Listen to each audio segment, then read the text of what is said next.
بڑی دعائیں بہت انتظار کے بعد قبول ہوتی ہیں، کیونکہ اللہ وہ دعا سننے کے بعد سب دیکھتا ہے کہ جو چیز تم مانگ رہے ہو اسے پانے کے لیے کتنی کوشش کرتے ہو، کتنی محنت کرتے ہو۔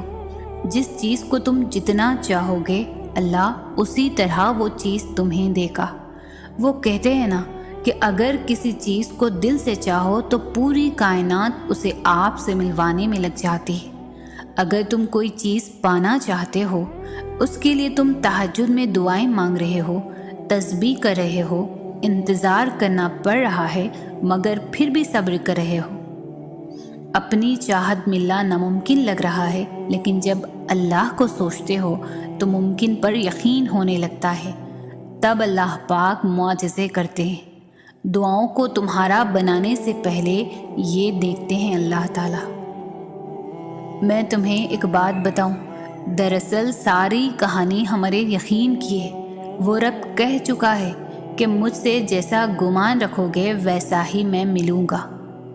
اگر تم اپنی دعاؤں میں شک میں مبتلا رہو گے تو پھر شاید ہی تمہاری دعائیں قبول ہوں گی۔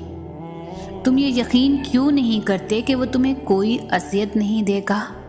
وہ ہر ناممکن کو ممکن کر دے گا۔ جب تک تم یقین نہیں کرو گے دعائیں قبول نہیں ہوں گی۔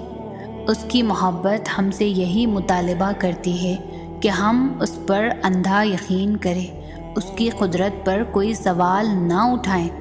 وہ سمندر کے درمیان راستہ بنانے والا رب تمہیں بھی طوفان سے بچا لے گا۔ وہ کشتی نو کو پار لگانے والا رب تمہیں بھی ڈوبنے نہیں دے گا۔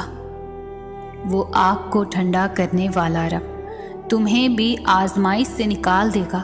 تم یقین تو کرو، تم سوال تو کرنا چھوڑ دو اس کے کن پر، اور پھر تم دیکھو گے وہ سب جو تم دیکھنا چاہتے ہو۔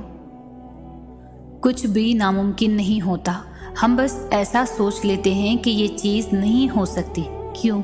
کیوں نہیں ہو سکتی؟ بالکل ہو سکتی ہے، بس اپنی دعاؤں پر بھروسہ ہونا چاہیے، دل میں ایمان مضبوط ہونا چاہیے۔ جب سچے دل سے، دل میں بغیر کوئی شک لائے تم اللہ سے مانگو گے تو وہ بھی تمہاری دعاؤں پر کن کہہ دے گا۔